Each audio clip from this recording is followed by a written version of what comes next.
100 Final Contact. The real story of Flight 5342. Date: January 29, 2025. Location: over the Potomac River, near Washington, D.C. Aircraft involved: American Airlines Flight 5342, a Bombardier CRJ-700, U.S. Army Black Hawk, UA, L, helicopter call sign, PAT-25, UJ. The day everything changed. Flight 5342 departed Wichita, Kansas, heading to Washington's Reagan National Airport. On board were 60 passengers and 4 crew members. It was a routine evening flight, calm skies, clear route, no reported issues. At the same time, a U.S. Army Black Hawk helicopter was flying a night training mission. It carried 3 military personnel and was operating with night vision goggles under a special VFR, Visual Flight Rules, clearance. Everything was supposed to be normal, until it wasn't. A deadly altitude error.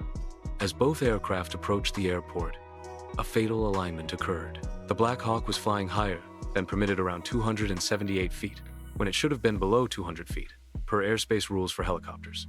Meanwhile, the CRJ-700 was on final approach just seconds from landing.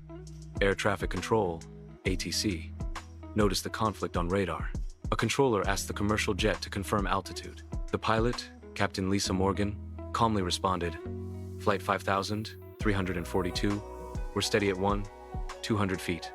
All clear." The controller tried to reach the helicopter, warning them to descend, but it was too late. The collision. At exactly 8:47 p.m., the two aircraft collided mid-air, just half a mile short of the runway. The Black Hawk flipped and crashed into the icy waters of the Potomac. The CRJ-700 broke into 3 pieces, scattering flaming debris across the river and nearby buildings. All 67 people aboard both aircraft were killed instantly. There were no survivors, no distress call, no chance to escape. Breaking news. The world watched in horror as news broke.